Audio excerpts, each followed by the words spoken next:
जय श्री हरि। नारायणं नमस्कृत्य नरं चैव नरोत्तमं देवीं सरस्वतीं व्यासं ततो जयमुदीरयेत्।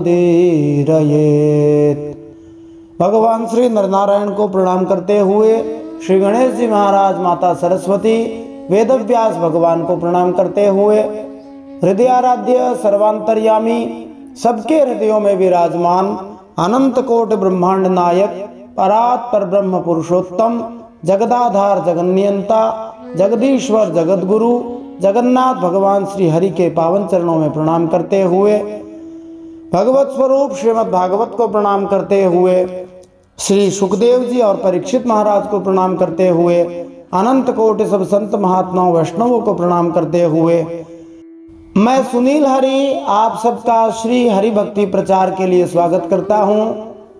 हम प्रतिदिन श्री हरि भक्ति प्रचार के लिए श्रीमद् भागवत महापुराण के संस्कृत श्लोकों का श्रवण कर रहे हैं। साथ ही हिंदी भावार्थ और अनेक रोचक प्रश्नों को भी हम जान रहे हैं।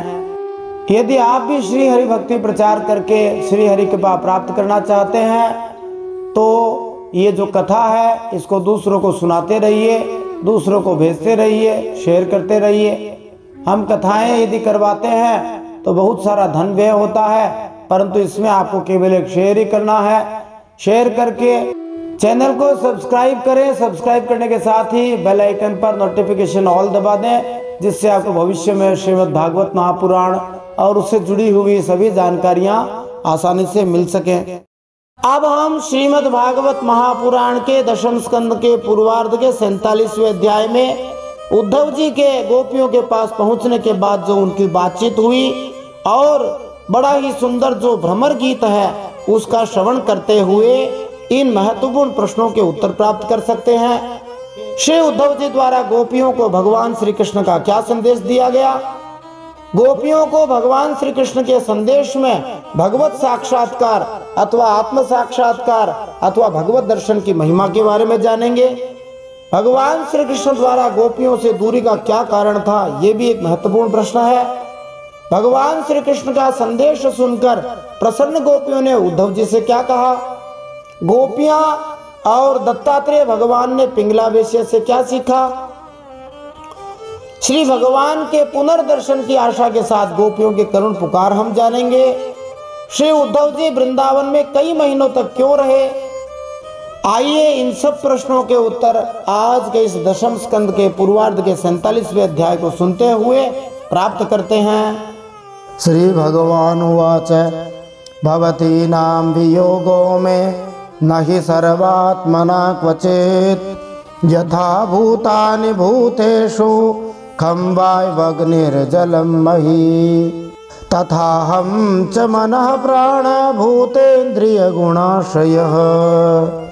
भगवान श्री कृष्ण ने आपके लिए संदेश भेजा है कि मैं सबका उपादान कारण होने से सबका आत्मा हूँ, सब में अनुगत हूँ, इसलिए मुझसे कभी भी तुम्हारा वियोग नहीं हो सकता। जैसे संसार के सभी भौतिक पदार्थों में आकाश, वायु, अग्नि, जल और पृथ्वी ये पांचों भूत व्याप्त हैं, इन्हीं से सब वस्तुएं बनी हैं और यही उन वस्तुओं के रूप में है, वैसे ही मैं मन, प्राण, पंचभूत, इंद्रिय और उनके विषयों का आश्रय हूँ।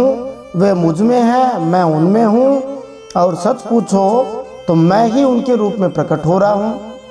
इस श्लोक में श्री भगवान के कथन की दार्शनिक दिखने वाली इस भाषा में गूढ़ छिपा हुआ है।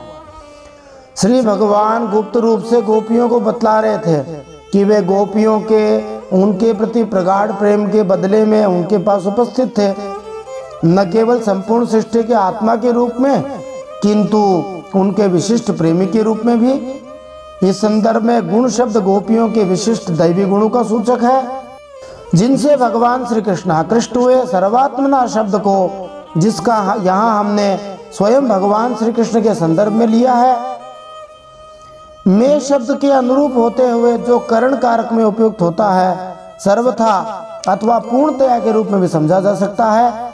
दूसरे शब्दों में यद्यपि एक अर्थ में भगवान श्री कृष्ण अनुपस्थित थे, किंतु वे कभी भी पूर्ण रूप से अनुपस्थित नहीं रह सकते, क्योंकि अपने आध्यात्मिक रूप में वे गोपियों के हृदयों तथा मन में सदैव विद्यमान रहते हैं। गोपियों से अपने आप को अलग करने का कारण ये था कि भगवान श्री कृष्ण अपने प्रति उनके प्रेम को प्रखर बनाना चाहते थे, और जैसा कि उद्धव जी ने देखा तो वे गोपियों के प्रेम की प्रखरता को प्रकट करके अन्य भक्तों को भी आशीर्वाद देना चाहते थे। तथ्य तो ये है कि भगवान आध्यात्मिक रूप से गोपियों के साथ थे, क्योंकि वे उनकी सनातन संगिनियां हैं। श्री प्रभुपाद जी श्री विश्वनाथ चक्रवर्ती ठाकुर का उदाहरण देते हुए कहते हैं कि वो इंगित करते हैं कि मूढ़ मनुष्य यह निष्कर्ष निकालेंगे कि भगवान श्री कृष्ण द्वारा दार्शनिक भाषा का प्रयोग करने का अर्थ ये था कि गोपियों को कृष्ण भावना भावित दर्शन की मूलभूत बातें बतलाकर उन्हें मुक्ति के स्तर तक पहुंचाना चाह रहे थे। सच तो ये है कि गोपियां सर्वोच्च कोटि की मुक्तात्माएं हैं और भगवान श्री कृष्ण के साथ उनकी लीलाओं को प्रामाणिक आचार्य की सहायता से समझी जा सकती हैं। जब गोपियां रास नृत्य के लिए आई तो भगवान श्री कृष्ण ने उन्हें सामान्य नीति तथा नैतिकता पर बल देते हुए कर्मयोग का उपदेश देना चाहा, किंतु गोपियां तो कर्मयोग से आगे थी। इसी तरह भगवान श्री कृष्ण अब उन्हें ज्ञान योग प्रदान कर रहे हैं, किंतु गोपियों के लिए यह भी अपर्याप्त है, क्योंकि गोपियों ने भगवान श्री कृष्ण के प्रति स्वतः स्फूर्त शुद्ध प्रेम प्राप्त कर रखा है। कुल मिला के भगवान गोपियों को यही संदेश देना चाह रहे कि मैं तुमसे दूर नहीं हूँ। फिर श्री भगवान का संदेश उद्धव जी कहते हैं, यहाँ भगवान साक्षात नहीं बोल रहे हैं, परंतु सुखदेव जी ने श्री भगवानुवाच शब्द का प्रयोग किया है। मानो श्री सुखदेव जी जहाँ उद्धव जी भगवान श्री कृष्ण का संदेश सुन रहे थे, वहीं पर लाइव दोबारा से उस संदेश को सुन रहे हैं, इसलिए श्री भगवानुवाच शब्द का सुखदेव जी ने प्रयोग किया है। आत्मन्येवात्मनात्मानं सृजे हन्यनुपालये आत्ममायानुभावेन भूतेन्द्रिय गुणात्मना आत्मा ज्ञानमयः शुद्धो व्यतिरिक्तो गुणान्वयः सुषुप्ति स्वप्न जाग्रत फिर माया वृत्ति विधीयते। उद्धव जी संदेश सुनाते हैं, भगवान ने कहा है मैं ही अपनी माया के द्वारा भूत इंद्रिय और उनके विषयों के रूप में होकर उनका आश्रय बन जाता हूँ तथा स्वयं निमित्त भी बनकर अपने आप को ही रचता हूँ, अपने आप को ही पालता हूँ और अपने आप को समेट लेता हूँ। तो भगवान कहना चाह रहे हैं कि वे परम पुरुष हैं, उनमें तथा उनकी सृष्टि में कोई द्वैत नहीं है, कोई दो चीज नहीं है, क्योंकि सृजन तो उनका विस्तार मात्र है। इसी एकत्व पर यहाँ श्री भगवान जोर दे रहे हैं। आत्मा माया और माया के कार्यों से अलग है, वह विशुद्ध ज्ञान स्वरूप जड़ प्रकृति अनेक जीव तथा अपने ही अवान्तर भेदों से रहित सर्वथा शुद्ध है, कोई भी गुण उसका स्पर्श नहीं कर सकते। माया की तीन वृत्तियां हैं, सुषुप्ति स्वप्न और जागृत। इनके द्वारा वही अखंड अनंत बोध स्वरूप आत्मा कभी प्राज्ञ तो कभी तेजस और कभी विश्व रूप से प्रतीत होता है। तो समझो कि आत्मा का अर्थ जीवात्मा भी हो सकता है, परमात्मा भगवान श्री कृष्ण भी लगाया जा सकता है। चूंकि पूर्व के श्लोकों में भगवान वर्णित कर चुके हैं कि समस्त भौतिक कार्यकलाप उनके अंश हैं, अतः माया वृत्ति भी दीयते तद सूचित करता है कि इस जगत का गहन अध्ययन करने से हमें ईश्वर की अनुभूति होगी। इस दृष्टि से भी गोपियों को सलाह दी गई कि वे शोक न करें। तो भगवान मानो कह रहे हैं कि जब तुम मुझसे प्रेम करती हो तो क्या कोई ऐसा क्षण भी होता है कि मैं तुम्हारे दिल में नहीं रहता। जैसे उपादान कारण कार्य में रहता है, वैसे ही मैं तुम्हारे रोम रोम में व्याप्त हूँ। मुझ में ही सारी सृष्टि है, आत्मा तो सबसे परे है। यह जो इंद्रियों का विषय दिख रहा है, जिससे यह सब छिप जाता है, वह तो कुछ है ही नहीं। फिर आगे उद्धव जी कहते हैं, ये नेन्द्रियार्थान् ध्यायेत मृषा स्वप्नवदुत्थितः तन्निरुन्ध्यादिन्द्रियाणि विनिद्रः प्रत्यपद्यत एतदन्तः समाम्नायो योगः सांख्यं मनीषिणाम् त्यागस्तपोदमः सत्यम समुद्रांता इवापगाः।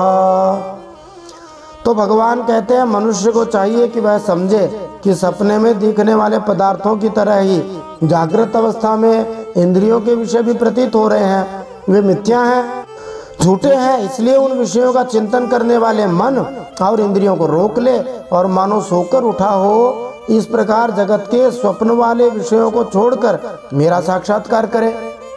तो भगवान कहना चाह रहे हैं कि जैसे सपने में कई चीज़ें दिखती हैं वो सच्ची नहीं होती हैं, उसी तरह जागृत अवस्था में हमें जो दिखाई दे रहा है संसार, वह भी वास्तव में सदा रहने वाला नहीं है, इस दृष्टि से झूठा है।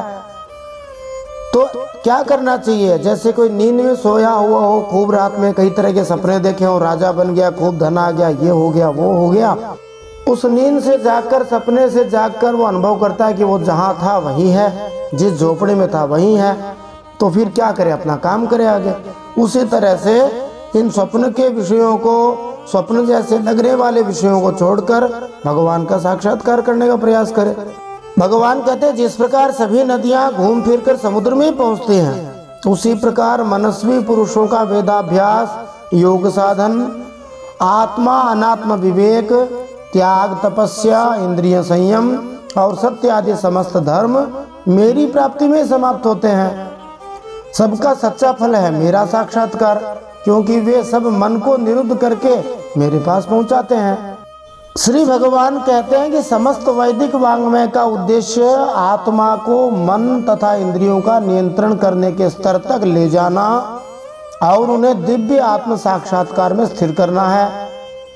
इस तरह तथाकथित योग या धर्म की विधियां, जिनमें अनियंत्रित इंद्रिय तृप्ति निहित होती है, भोग होता है, वास्तव में आध्यात्मिक विधियां नहीं होती, लेकिन मूर्खों के लिए सुगम तरीके हैं जिनसे वे अपने पार्श्विक आचरण की पुष्टि कर सकते हैं। यहाँ पर भगवान श्री कृष्ण गोपियों को आश्वस्त करते हैं कि आत्म साक्षात्कार में अपने मन को स्थिर करने से उन्हें भगवान से आध्यात्मिक तादात्म्य की एकता की अनुभूति होगी। इस तरह उन्हें वियोग की पीड़ा से नहीं गुजरना पड़ेगा। आगे उद्धव जी भगवान का संदेश सुनाते हुए कहते हैं, यद्वहं भवतीनां वै दूरे वरते प्रियो दृशाम् मनसः सन्निकर्षार्थं मदनोद्यान काम्यया यथा दूरचरे प्रेष्ठे मन आवेश्य वर्तते स्त्रीणां च न तथा चेतः सन्निकृष्टे क्षिगोचरे। गोपियों, इसमें संदेह नहीं है कि मैं तुम्हारे नयनों का ध्रुव तारा हूँ, तुम्हारा जीवन सर्वस्व हूँ, किंतु मैं जो तुमसे इतना दूर रहता हूँ उसका कारण है। कारण क्या है? कि तुम निरंतर मेरा ध्यान कर सको।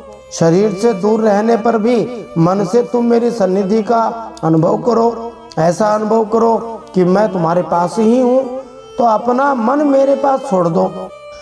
कभी कभी जो वस्तु हमारी आंखों के पास होती है वही हमारे हृदय तथा मन से दूर होती है। भले ही सामने देख रहे हैं, लेकिन वो हमारे हृदय और मन से दूर हो जाती है, और इसके विपरीत उसकी अनुपस्थिति से हृदय उसे अधिक चाहने लगता है। यद्यपि भगवान श्री कृष्ण गोपियों से दूर होते जा रहे प्रतीत होते हैं, किंतु वे उन्हें आध्यात्मिक स्तर पर अपने अधिक निकट ला रहे थे। तो भगवान कहना चाह रहे हैं कि दूर रहने पर प्रीतम में जैसा मन लगता है वैसा पास रहने पर नहीं लगता। तुम लोग अपने मन से अन्य वृत्तियों को निकाल कर केवल मुझ में अपना मन लगाना और जल्दी आकर मुझे प्राप्त होना। जो गोपी रास में सशरीर नहीं आई थी वह मुझे जल्दी प्राप्त हो गई थी।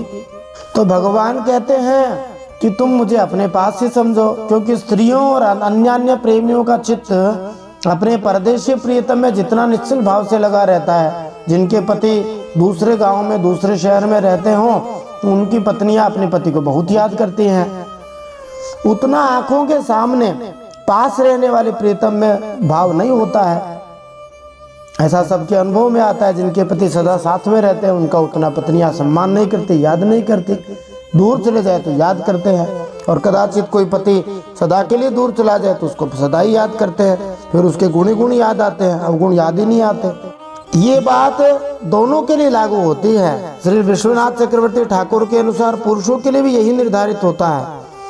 वे उस प्रेमिका के विषय में अथवा अपनी पत्नी के विषय में सोचते हुए ज्यादा से ज्यादा लीन होते जाते हैं जब वह काफी दूर रहती है, बजाय इसके कि जब वह उनकी आंखों के सामने उपस्थित होती है।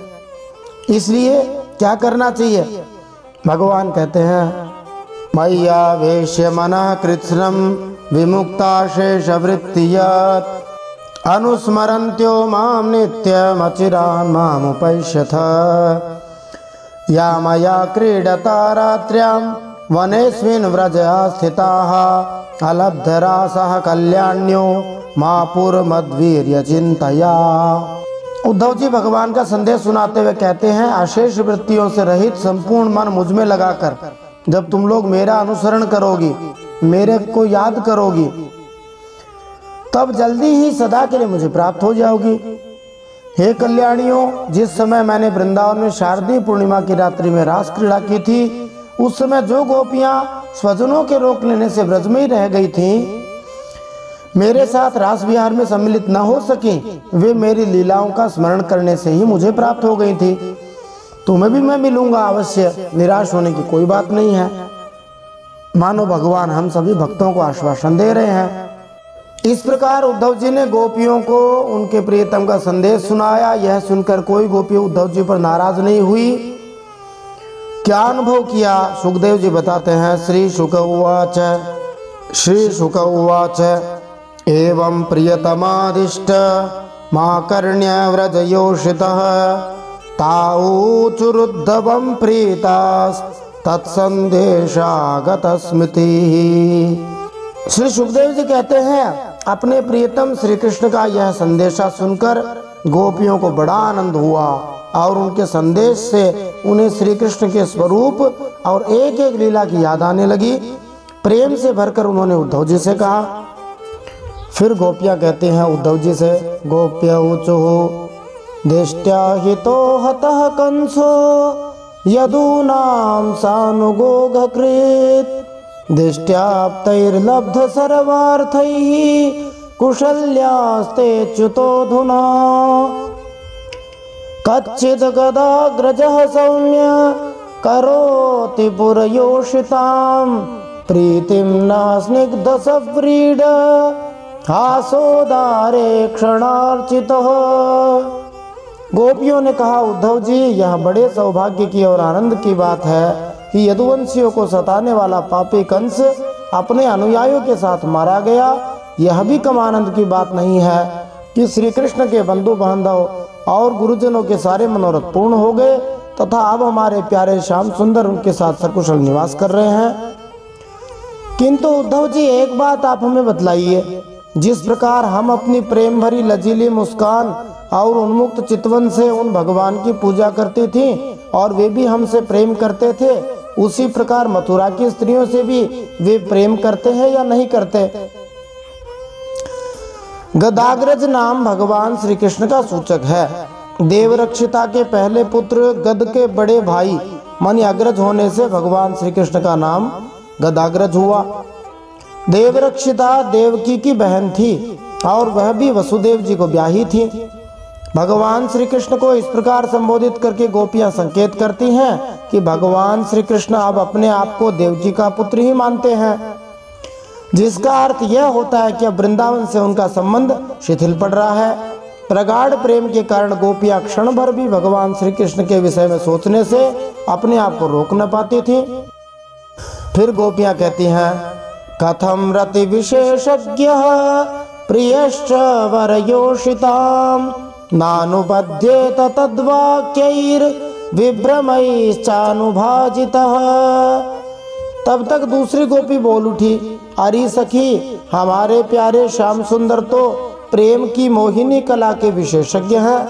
सभी श्रेष्ठ स्त्रियां उनसे प्रेम करती हैं, फिर भला जब नगर की स्त्रियां उनसे मीठी मीठी बातें करेंगी और हाव भाव से उनकी ओर देखेंगी, तब वे उन पर क्यों न रीझेंगे? श्रीधर स्वामी जी के अनुसार इनमें से प्रत्येक श्लोक भिन्न भिन्न गोपियों द्वारा कहा गया है। फिर एक दूसरी गोपी बोली, अपस्मरति नः साधो गोविंद प्रस्तुते क्वचित् गोष्ठी मध्ये पुरस्त्रीणाम ग्राम्यः स्वैर कथांतरे। दूसरी गोपियां बोली, हे उद्धव जी, हे साधो, आप यह तो बतलाइए कि जब कभी नगर की नारियों की मंडली में कोई बात चलती है और हमारे प्यारे स्वच्छंद रूप से बिना किसी संकोच के जब प्रेम की बातें करने लगते हैं, तब क्या कभी प्रसंगवश हम गंवार ग्वालिनों की भी याद करते हैं? गोपियां भगवान श्री कृष्ण के प्रेम में बिना किसी स्वार्थ के इस तरह मग्न थीं कि भयंकर निराशा के क्षणों में भी उन्होंने अन्य किसी को अपना प्रेम दान करने की बात सोची ही नहीं। फिर गोपियां वसंत तिल का छंद में गाती हुए कहती हैं, ताहा किम निशा स्मरति या सुतदा प्रियाभीर वृंदावने कुमुद कुंद शशांक रम्ये रेमे क्वण चरण नूपुर रास गोष्ठ्या मस्माभिरीडित मनोज्ञ कथा कदाचित। कुछ गोपियों ने कहा, उद्धव जी, क्या कभी श्री कृष्ण उन रात्रियों का स्मरण करते हैं जब कुमुदनी तथा कुंद के फूल खिले हुए थे, चारों ओर चांदनी छिटक रही थी, वृंदावन अत्यंत रमणीय हो रहा था। उन रात्रियों में ही उन्होंने रास मंडल बनाकर हम लोगों के साथ नृत्य किया था। कितनी सुंदर थी वह रास लीला। उस समय हम लोगों के पैरों के नूपुर पायल रुंझुन रुंझुन बज रहे थे। हम सब सखियां उन्हीं की सुंदर सुंदर लीलाओं का गान कर रही थी और वे हमारे साथ नाना प्रकार के विहार कर रहे थे। श्री प्रभुपाद जी श्री विश्वनाथ चक्रवर्ती के इस श्लोक की गहन अनुभूति का वर्णन करते हुए लिखते हैं, गोपियां जानती थी कि वृंदावन के तुल्य कोई दूसरा रमणीक स्थान नहीं हो सकता। ब्रह्मांड के किसी कोने में वृंदावन के जंगल के समान आकर्षक दृश्य नहीं मिल सकता। वह पवित्र फूलों से सुगंधित था और पवित्र यमुना नदी की शांत तरंगों से प्रतिबिंबित पूर्ण चंद्रमा के प्रकाश से प्रकाशित था। भगवान श्री कृष्ण को गोपियों जितना कोई प्यार नहीं करता था, अब उन्हें पूर्ण रूप से अन्य कोई जान भी नहीं सकता था। गोपियों ने भगवान श्री कृष्ण की ऐसी घनिष्ठ सेवा की थी जिसे केवल वे ही पूर्ण रूप से संपन्न कर सकती थी। इस तरह गोपियां सोच सोच कर किंकर्तव्य विमूढ़ थीं कि भगवान श्री कृष्ण अब वृंदावन से तथा उनकी सेवाओं से विहीन है। फिर गोपियां पूछती हैं, अप्यस्यति हदाशार्ह स्तप्तः स्वकृतया शुचा संजीवयन्नु नो गात्रैर यथेन्द्रो वनमंबुदैः। कुछ दूसरी गोपियां बोल उठी, उद्धव जी, हम सब तो उन्हीं के विरह की आग से जल रही हैं। देवराज इंद्र जैसे जल बरसाकर वन को हरा भरा कर देते हैं, उसी प्रकार क्या कभी श्री कृष्ण भी अपने करस्पर्श आदि से हमें जीवन दान देने के लिए यहाँ आवेंगे? कस्मात् कृष्ण इहायाति प्राप्त राज्यो हताहितः नरेंद्र कन्या उद्वाह्य प्रीतः सर्व सुहृद्वृतः। तब तक एक गोपी ने कहा, अरे सखी, अब तो उन्होंने शत्रुओं को मारकर राज्य पा लिया है, जिसे देखो वही उनका सुहृद बना फिरता है। अब वे बड़े बड़े राजाओं की कुमारियों से विवाह करेंगे, उनके साथ आनंद पूर्वक रहेंगे। यहाँ हम ग्वारिनों के पास क्यों आएंगे भला? किमस्माभिर्वनौ कोभिरन्याभिर्वा महात्मनः श्रीपतेराप्त कामस्य क्रियेतार्थः कृतात्मनः। दूसरी गोपी ने कहा, नहीं सखी, महात्मा श्री कृष्ण तो स्वयं लक्ष्मीपति हैं, उनकी सारी कामनाएं पूर्ण ही हैं, वे कृतकृत्य हैं। हम वनवासिनी ग्वालिनों अथवा दूसरी राजकुमारियों से उनका कोई प्रयोजन नहीं है। हम लोगों के बिना उनका कौन सा काम अटक रहा है? यद्यपि गोपियां दुख कर रही थीं कि भगवान श्री कृष्ण मथुरा की स्त्रियों से मेल जोल कर रहे हैं, किंतु अब उनकी समझ में आने लगा कि पूर्ण पुरुषोत्तम भगवान होने के कारण उन्हें किसी स्त्री की आवश्यकता नहीं थी। यह तो उनकी अहेतु की कृपा है कि वे अपने प्रिय भक्तों को अपनी संगति प्रदान करते हैं। फिर गोपियां एक महत्वपूर्ण संदेश देते हुए कहती हैं, परम सौख्यम हि नैराश्यम स्वैरिण्यप्याह पिंगला तज्जानती नाम्नः कृष्णे तथाप्याशा दुरत्यया। वे गोपियां कहती, देखो, वेश्या होने पर भी पिंगला ने क्या ही ठीक कहा है। पिंगला की कहानी श्रीमद् भागवतम के 11वें स्कंद के 8वें अध्याय में आएगी। उसने कहा है, संसार में किसी की आशा न रखना ही सबसे बड़ा सुख है।